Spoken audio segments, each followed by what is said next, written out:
For more than 100 years, these images have haunted the imagination of rugby players throughout the world. These warriors dressed in black to mourn the death of their opponents dominate the world of rugby. But what is the secret of the All Black myth? To unravel it, we must go beyond these images, venturing into a different world, a world resonant with the echoes of national identity, sacred symbols, sacrifice, and even of religion.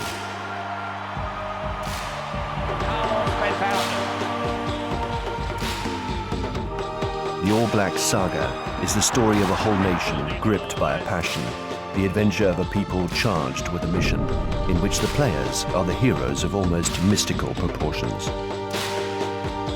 The All Blacks was always a dream of mine, and when that dream finally came true and got given the jersey to put it on, that's when you really first felt like you were an All Black. Every time I put on the jersey, I always look at the silver fern and look at the number on the back and just think how lucky I am to get the chance to wear it. It's pretty special. I went from a boy from South Auckland who could walk down the street and not be recognised to a boy from South Auckland that everybody wanted to know what he did, and that was a big change. Look at this sprint pass there from Cornfeld, and no doubt about it. Look at the pace of Lomo. He's such an exciting runner when he gets going. With his 6th try of this World Cup.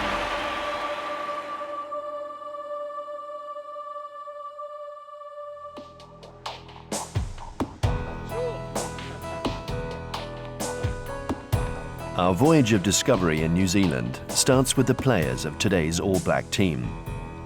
Those who are living the dream, who hold the key to its secrets. They spoke to us in the intimacy of their training camp, offering a glimpse of what it means to be an All Black in a country where rugby is far more than just a sport.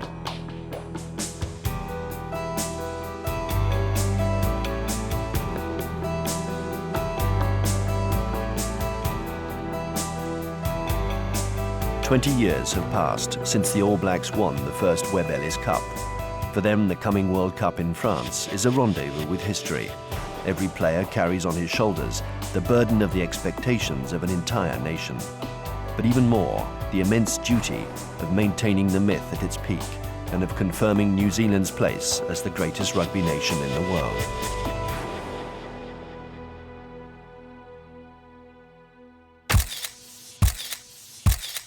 You know, people expect us to sort of continue that, and you know, even going to places like France, we have, you know, they love the All Blacks, and you know, it means a lot to us, you know, that we can go out there and represent our country, and you know we've got the following overseas and also the following back home. So yeah, it's a great feeling. We want to add to the legacy of the All Blacks, so we have the goal each time we come together as an All Black team to leave the jersey in a better place than it was when we arrived, and that's, if we keep having that goal, we're always going to do it justice.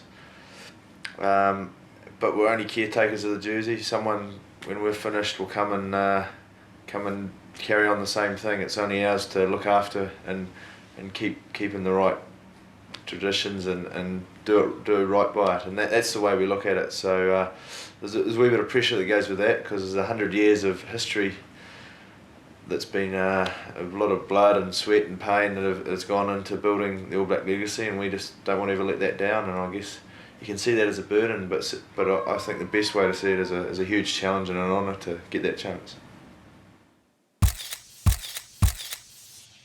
We are very connected to our past and our history. It sort of shape us and define us, really, as our history. It's given us a strong foundation to understand where we're going to in this new contemporary society where we're multicultural and all the rest of it. But there are certain things about the All Blacks that haven't changed over all that time, and we must always go back to the past to give us that strength and give us the vision to know where to go to forward, because you have to know where you've come from. New Zealand has produced many of rugby's greatest players, but the value of an All Black is not determined simply by his qualities as a player. Being an All Black means above all being part of a legend which has grown over more than a century and which is tightly interwoven with the history of New Zealand as a country. Our quest takes us to an official reception at Wellington's Parliament buildings, welcoming back to the country a jersey worn by one of the legendary 1905 originals. Past and present All Blacks are there, as are family members, political figures, and New Zealand's Prime Minister, all united in a kind of communion around this sacred relic.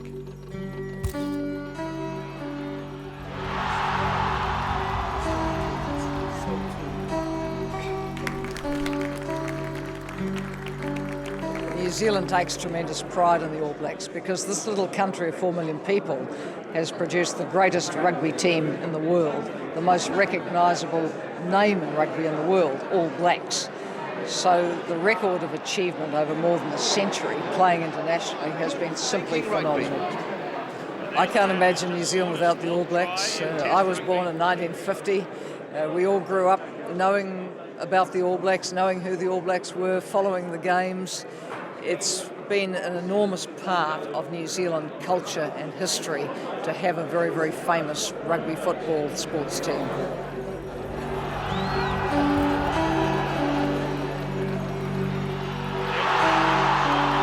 The history of the black jersey is important to every New Zealander, and to see something like that in person, you know, it makes it more real. And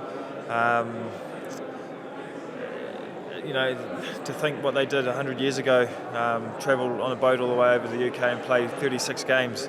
You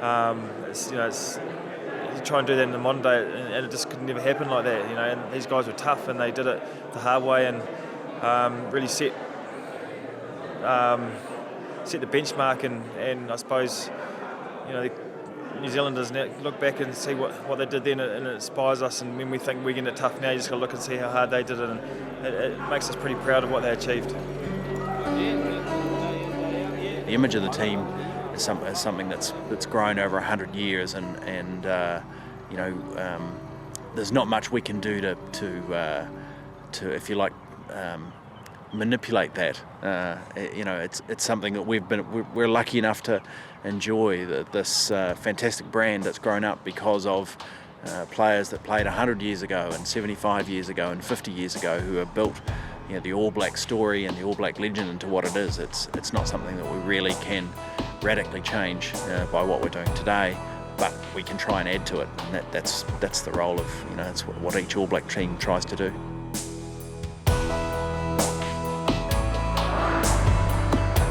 Our voyage leads us inevitably to the great players of the past.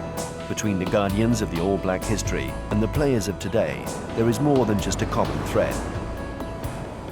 They are linked by a strong communal bond, which transcends the generations. They are all brothers of the same family, which today represents the true aristocracy of the New Zealand nation.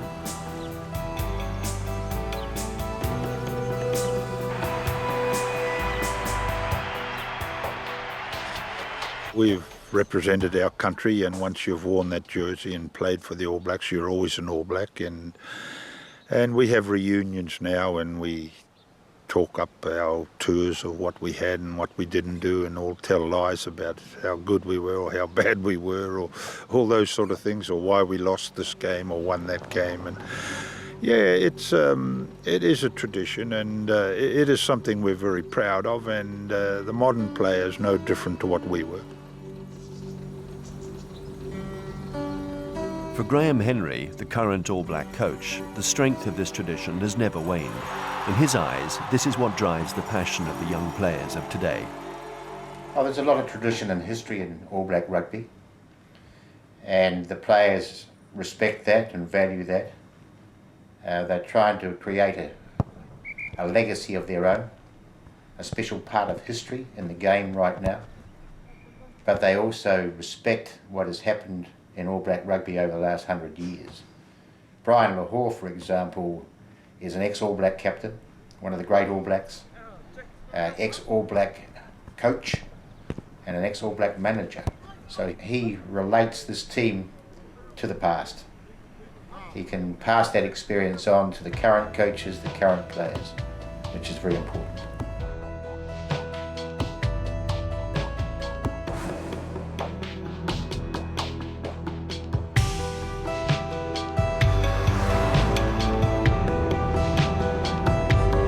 Meeting this living legend of New Zealand rugby is one of the highlights of our visit. Brian Lahore, the charismatic number 8 and captain from the 1960s, here in his natural element, surrounded by sheep on his Wairarapa farm north of Wellington.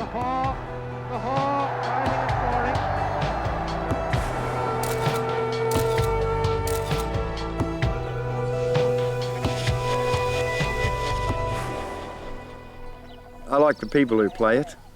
I think it's a special game. You have to be a special person. You have to be, quite strong mentally and physically to play the game. I like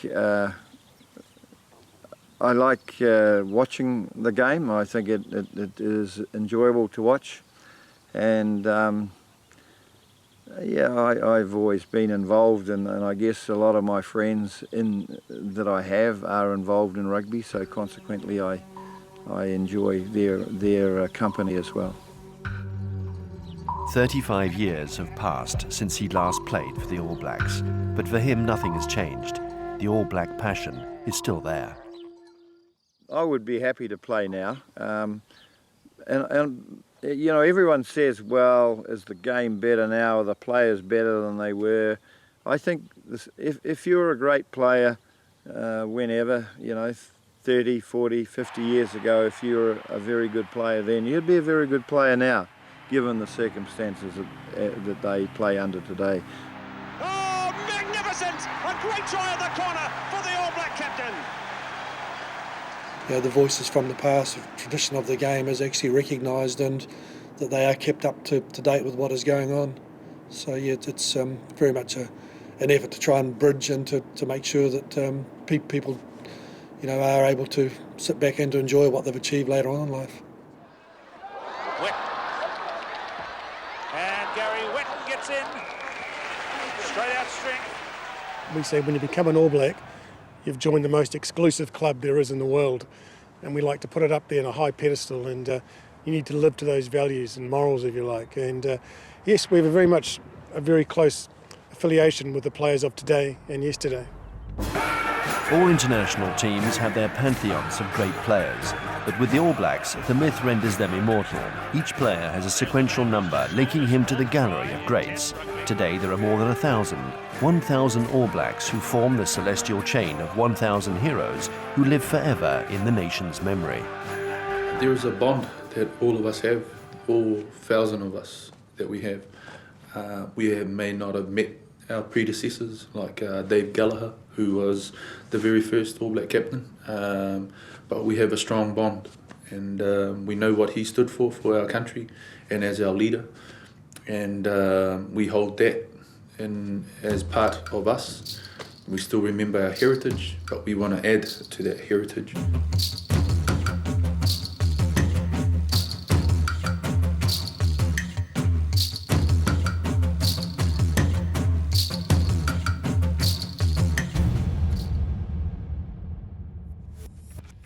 All young boys born in New Zealand are potential All Blacks, so there is a vital necessity to transmit the passion in its purest form. This idea of transmission is expressed in the image of the pass. A rugby pass is perhaps the finest sporting movement ever invented by man, and surely the most loaded with meaning. Passing the ball to your mate, so that the collective movement can continue, and the grace of a moment can last, so that the dream never stops. I started playing rugby when I was 5 because the All Blacks visited my hometown and trained on this ground, and I went down to watch them, and I was fascinated about all the people standing around and watching them and admiring them. And I remember one All Black came up to me one day and when I was getting an autograph from him, and it was Michael Jones, and he just said, that was awesome to be in the All Blacks, and from there on I was just like, wow, I want to be an All Black. I was watching the '87 World Cup, and seeing us win that for the first time was probably a great moment when I was watching when I was little. But I think it's pretty much every guy that grows up in New Zealand, it's like a dream to play for the All Blacks, and we're probably one of the lucky ones to play for them. Yeah, I think the first time I wanted to be an All Black was when I was about 10, watching the All Blacks go on India tour and getting up in the middle of the night and watching them play. It was pretty exciting. Then watching them do the haka really was sort of the first thing I seen, and then I learnt it and started doing it in the mirror, which probably didn't help too much, but that was obviously my first recollection of wanting to be an All Black, so it was something exciting. I think it's every little boy's dream in New Zealand to become an All Black, and I was no different. I was fortunate enough to have an uncle who played for the All Blacks at the time. When I got to about 7, my uncle Graham Bishop made the All Blacks, and it was always something for me to aspire to growing up, so I had the belief that maybe I could get there one day as well. No matter how far back you go, it always comes down to the same thing, the power of emotion produced by the All Black dream. I wake up today and I still can't believe that I've ever been an All Black. You know, I still feel very humble about being an All Black, but when I wake up in the morning, I can't believe it. Back 1971, there were 3 million other people in New Zealand couldn't believe it either. But I certainly didn't expect to get as far as I did. I dreamt about wanting to be an All Black, but I didn't ever think I would be All Black captain or anything like that. That sort of just came, it happened.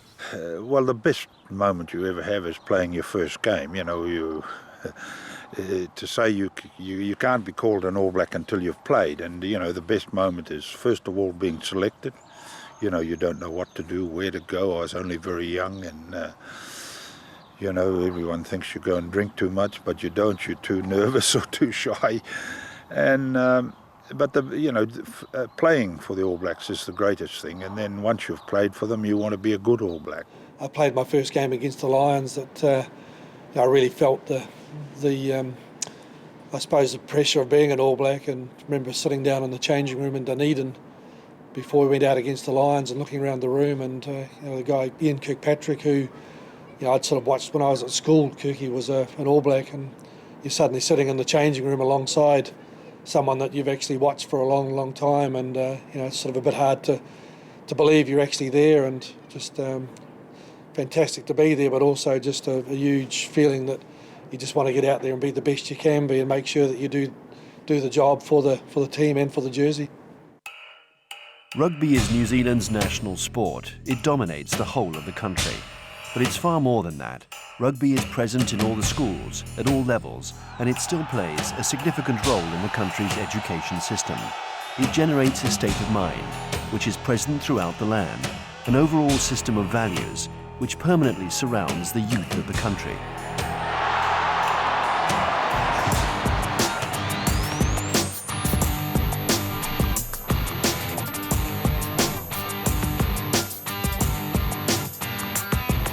Of course we want to be All Blacks. It's New Zealand. Just national pride. Yeah, it's sort of elite rugby players, I suppose, and what everyone aims for.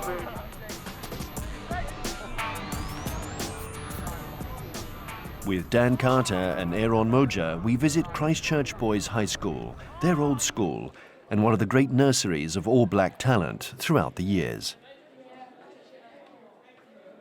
Yeah, a lot of history with all the ex All Blacks caps, Boys High caps here, dating back to 1928.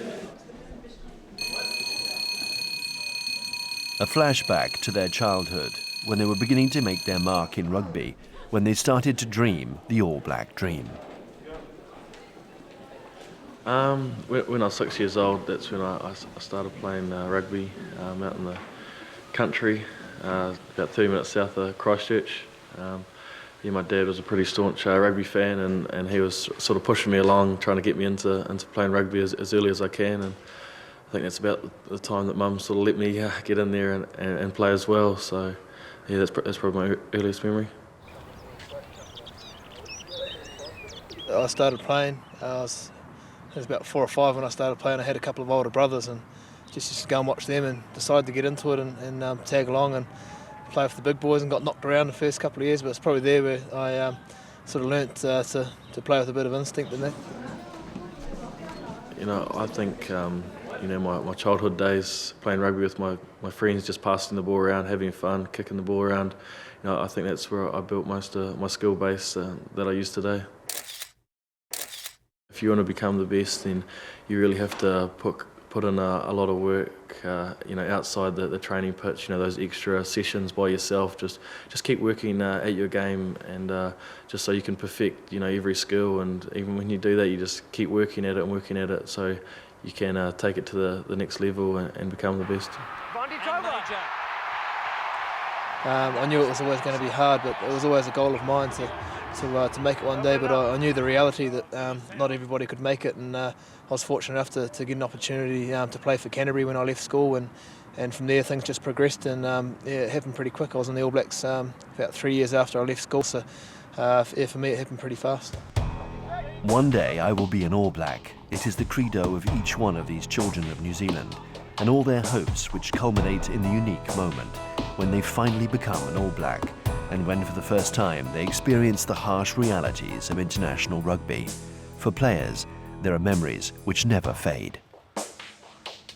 It was a game I was in 1996, and it was a game against Eastern Province in South Africa, and quite by chance, it was almost to the day 20 years before that my father played his first game for the All Blacks against the same team on the same ground. I think the main thing is, when you first put on that jersey and you stand in that room before the first test with 5 minutes to go and all the reserves are gone and it's 15, and I looked across the room and I saw Colin Meads and Ian Kirkpatrick and Fergie McCormick and Sid Going, and I wondered why I was in the room. I couldn't believe it. I remember just running around like a madman, like I had rabies or something, just frothing at the mouth, trying to hit every ruck and running to everything that clearly you don't have to run to, but you were kind of fueled by this supernatural energy that I haven't experienced since, I must admit.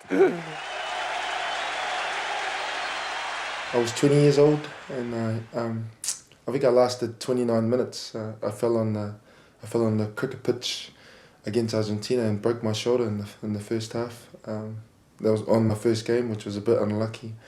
I managed to stay on the field for another 15 minutes, but I suppose that's probably not the way you want to remember your first game, but that was my first game for the All Blacks.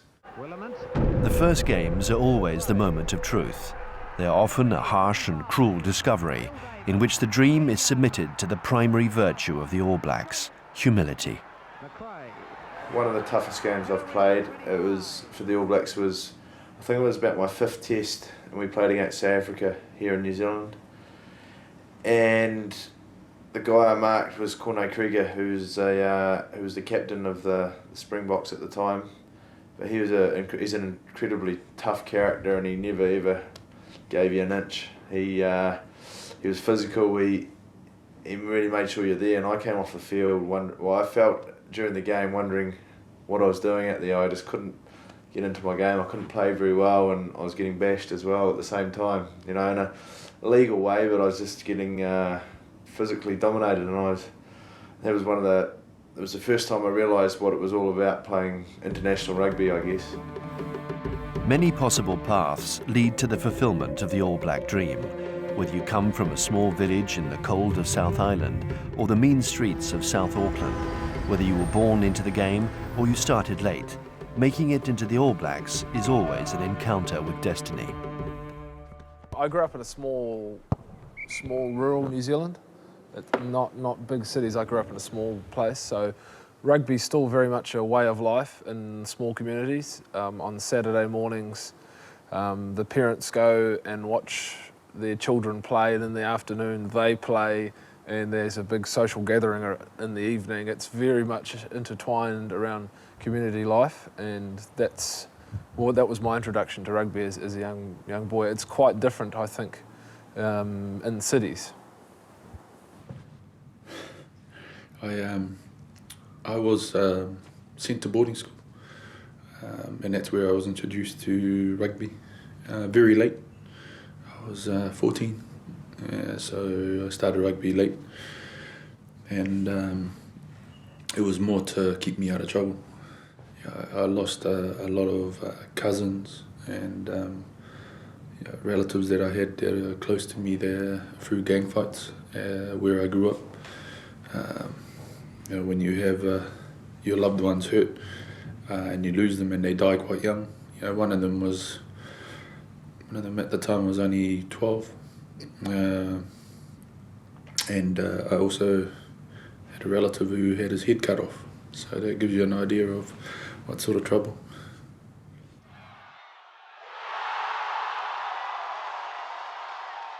All Black jersey stands for a lot more than just New Zealand. It actually stands for that there is a multicultural group that lies under this jersey, and it doesn't matter where you come from. If you, it brings loyalty, it brings bond, professionalism, honesty, and honour amongst the players, and that's what makes them All Blacks. Direction Rotorua, the home of Maori culture. There are many painful memories in the history of the Maori in New Zealand, not only through the difficult relationship with the Pakahas, the white people, but also through their own intertribal wars. Today, the Maori represent only 14% of the population, but Maori culture constitutes the true reference in terms of national traditions. But above all, the nation's multiracial, multicultural profile has become one of the great foundation stones of the All Black ethos.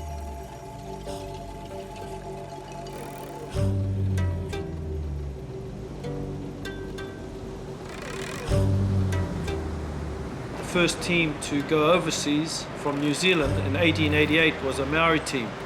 They toured Europe, they toured England, Scotland, and in 1895 the first All Black team went overseas. So the first team to go away was the New Zealand native team. And then the Pakahas, the white settlers, regained control of the game, and it would be many years before the arrival en masse of Maori and Polynesian talent in the All Black team. I think a lot of it also, the biggest changes started to occur post-Second World War, because during the wars the Maori showed themselves to be quite an effective fighter. Our quest now takes us to the Maori Rugby Academy in Rotorua, the only school of its type in the world. Here, young Maori players, often from lower socio-economic groups, are recruited with the aim of turning them into great players of the future.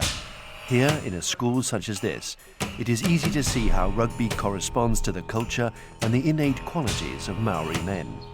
Yeah, from what I can remember, I love grass. I started playing rugby when I was probably 3, 4, 5. Just took a liking to the game pretty early, especially when you have a team like the All Blacks coming from New Zealand. I think it's every little boy's dream, and I'm on that. I'm trying to follow that dream, and that's why I'm here.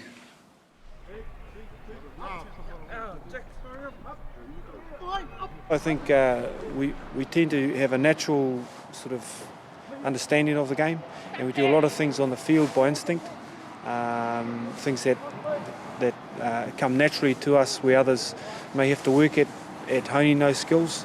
So we're lucky in that regard that a lot of it comes natural to a lot of Māori players, but it's how they use it after that. That's important. So it's really about doing things outside of the norm, so they're pretty unorthodox type of things, but it's a style that we try and encourage because it's fantastic to watch, and it's very good entertainment value. But I think it just brings a different dimension to the game.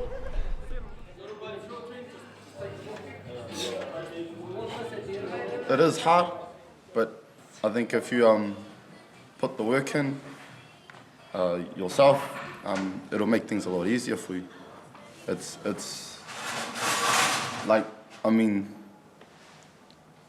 just seeing us here still now, and compared to the first 2 weeks of the academy, you could say it's a bit of a miracle we're still here.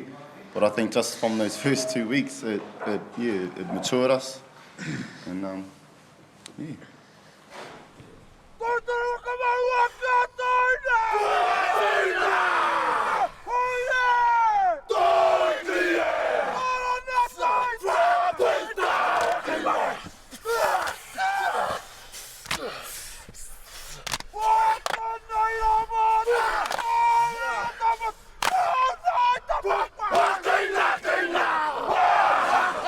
Leading haka, I just feel proud to be Māori and to be sort of representing all my friends, leading my friends, and I know they got my back when I lead it, because they all support me. Yeah.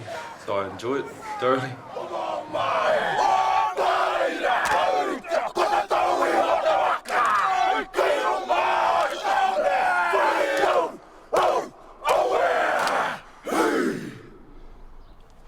And the key thing that it brought a long time ago was the Maori culture is very collective, very tribal, it's not individual.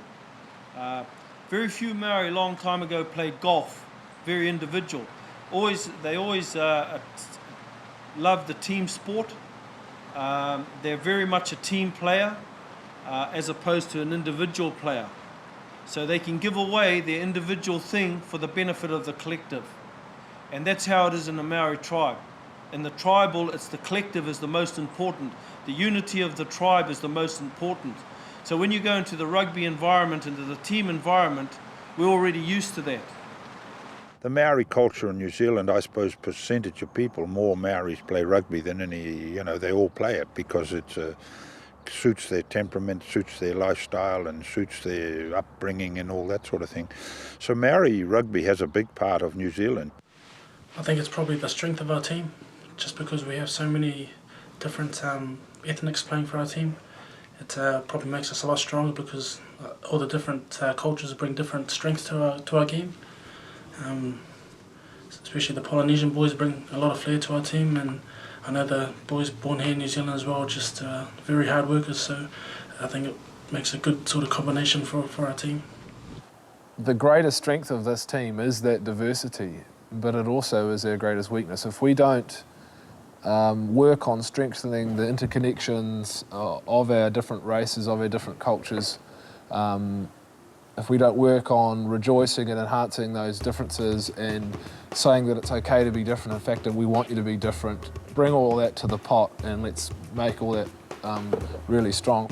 This melting pot, or what Anton Oliver calls this multicultural society, has produced an incredible model of social integration, and the perfect image of this is the haka, performed in unison, with the same heart, the same devotion, the same fervour by all the players, whether they are Pākehā, Maori or Pacific Islanders, united as one, ready to meet the challenge together.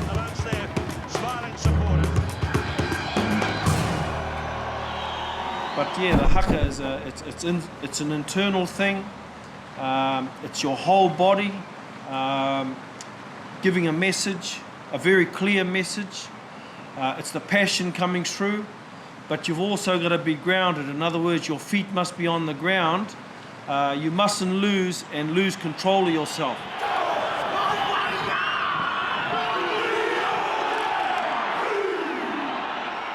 Haka is a way of expressing themselves as a group of people, and that's also important to them. It's showing some respect for the country they come from, and that brings the team together as one.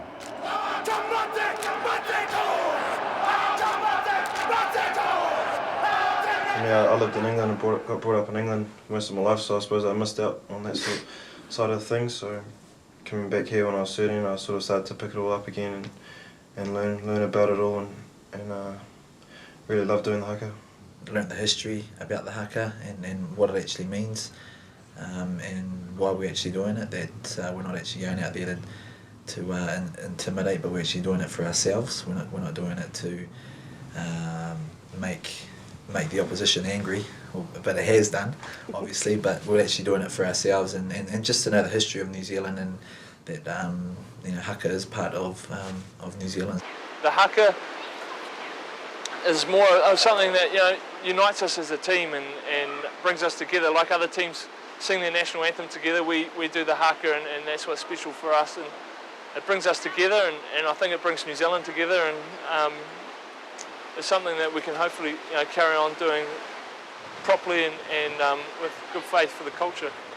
It is pretty motivating, I used to do it at high school in my first 15, and from there, it sort of used to make me feel a lot more energised and want to get out there and run around and do what I can for the team. So it's pretty motivating for me.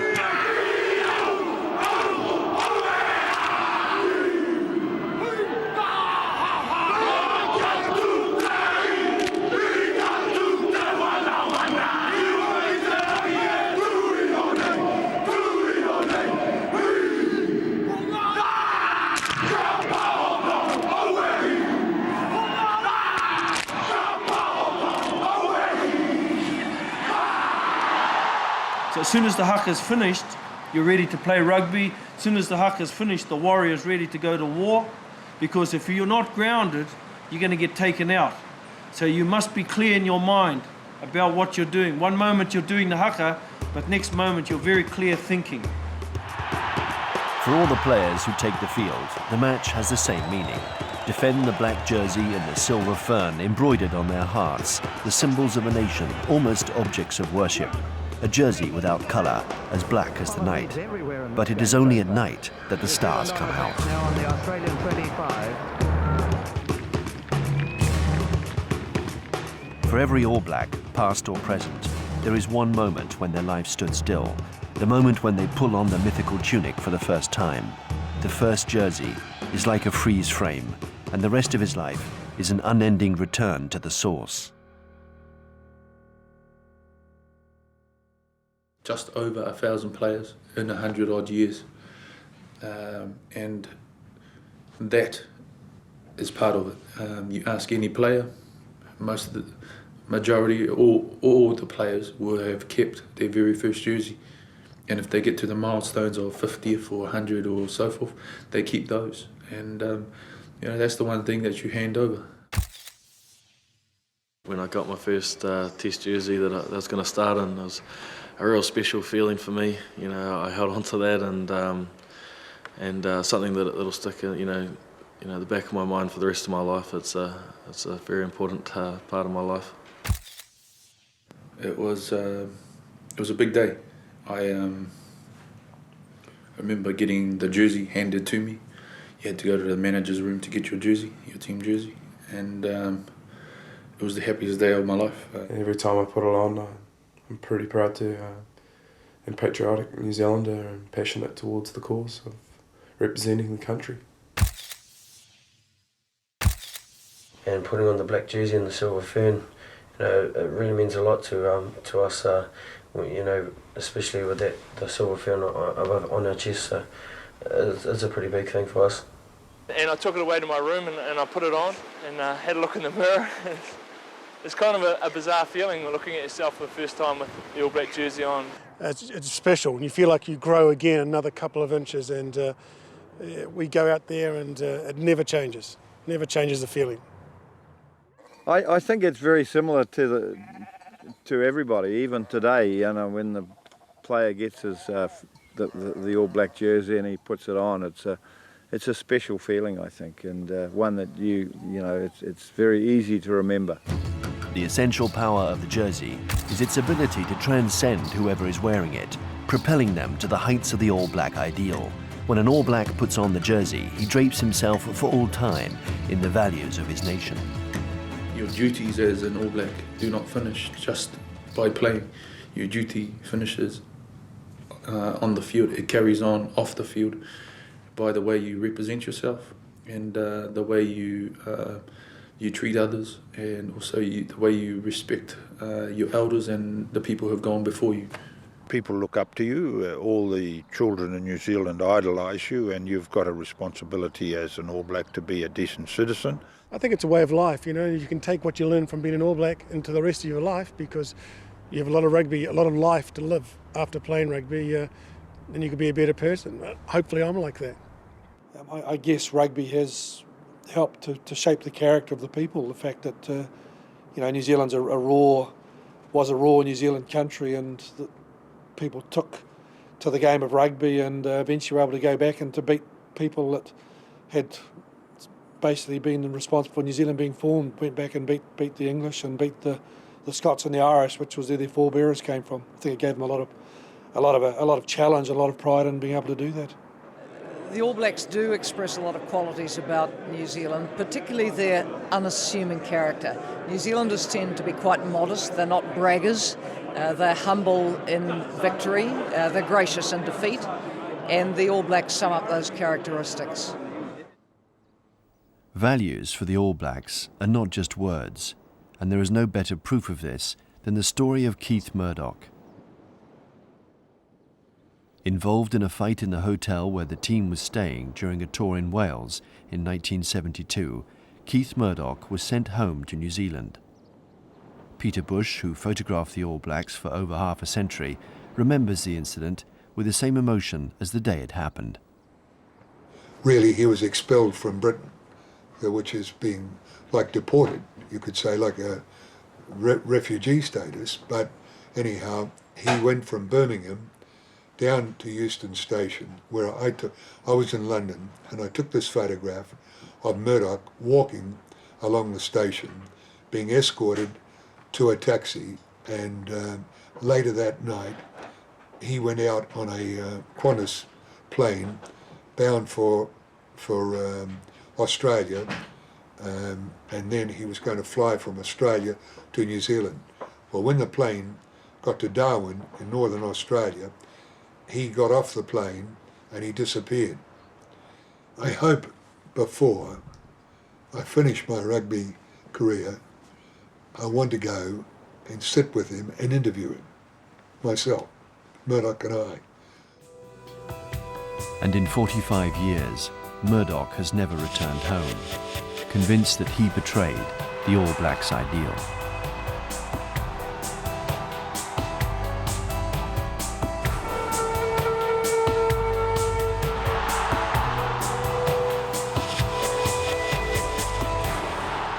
As players, we all know that no one is bigger than the game. The game has been there longer than us, and it will be there longer beyond when we die. So, we are only part of it. All we can do is do justice to the game. The true secret of the All Blacks is perhaps that there is no secret. Here, more than anywhere else, the game belongs to the players. The All Blacks are descended from two major lineages, the men of the land, the farmers, and those from the islands, men of the sea, who conquered the wide open spaces of the Pacific. Every All Black combines the strength and the simplicity of the Pākehā farmer with the speed, the agility, and the instinct of the free-running Polynesians. The country boys probably had an advantage because they were physical workers, and we were probably a little bit stronger than the boys who were brought up in town. So yes, being on a farm, I'm sure, did help me quite a lot. Half the forward pack in the All Blacks nowadays were farmers because they were, hard work and doing all the hard work and that sort of thing.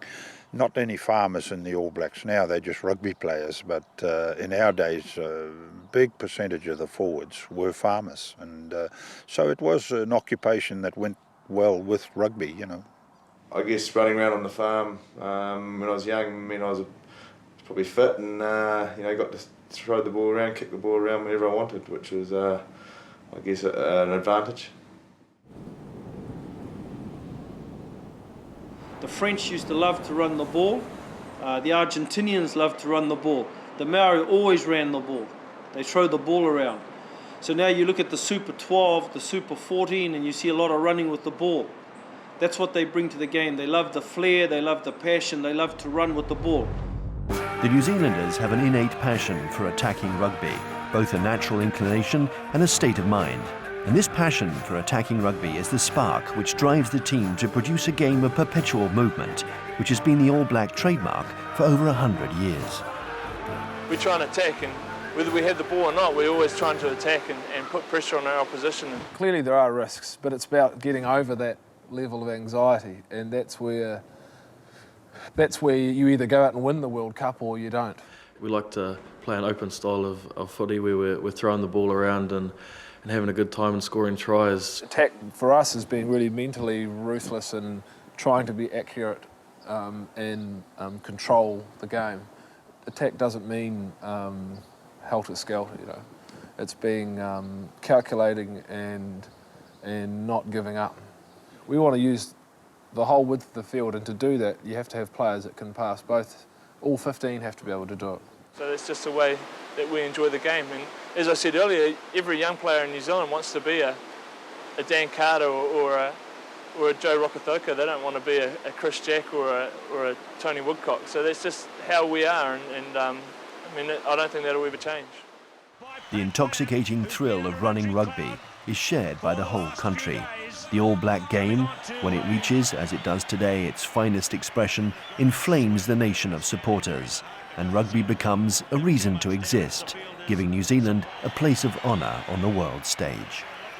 I think New Zealand are right up at the very top in terms of their passion for the game. And you know, we're not a very big country, but we are passionate, and I think over the years we have punched above our weight. The whole country really gets in behind us, especially when we're overseas. So, yeah, for me, I hold that responsibility very high, and I try to do my best every time I pull on a black jersey. But at the same time, this popular enthusiasm brings with it the crushing weight of expectations. When things go wrong, the All Blacks are never forgiven. In other countries, when the national team wins, it makes the front page news. But here, it is more often when the All Blacks lose. Well, it's a huge expectation by the country that the All Blacks win the rugby, play exceptionally well. I think you just get used to that expectation. It becomes a way of life. You expect it, you live by it, and you don't expect anything else. It's easy to get to the top, but it's hard to stay there, and we want to keep being the team to beat. And you know, you aren't going to win every one, but we've got to keep wanting to improve, and that's our goal, and that's a huge, exciting challenge, I guess. It's impossible to imagine a World Cup without the All Blacks winning. Shouldn't the best team in the world always be world champion? The shock wave of a defeat would have a shattering effect on the nation, but it will not weaken the All Black myth. The national spirits would go through the roof were New Zealand to win the Rugby World Cup again.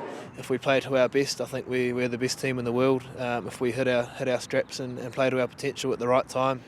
I suppose the thing that is most difficult is that we've tended in the last 20 odd years to have actually played some of our best rugby prior to or between World Cups, and just getting it right on the day has been something which we haven't achieved often enough. Let's hope that we do get it together next year. Otherwise, we might say to the All Blacks, you'll have to go and live in Tierra del Fuego or Buenos Aires or Mexico City. You can't come back to New Zealand. The All Blacks are very privileged to have that high regard by the rest of the world. The brand is highly respected, but that has been earned by 100 years of history, 100 years of success, and it can be lost as well. So it's important to maintain that respect, continue to earn that respect from the rest of the world, and that's obviously one of the goals, if you like, of the All Black team.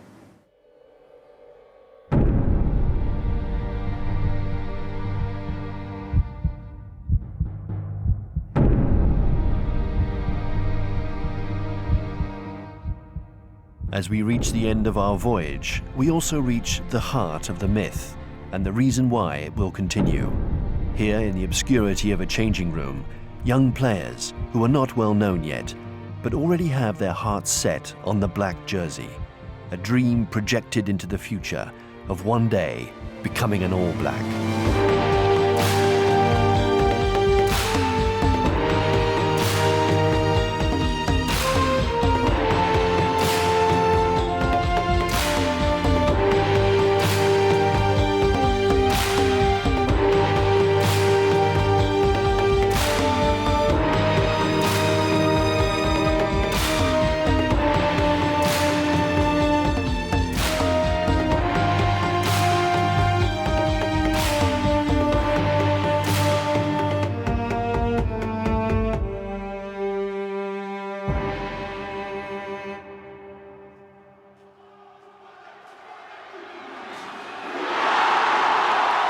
everything that I have done have started from a dream, and you know, I've lived that dream, and no one else can take that away.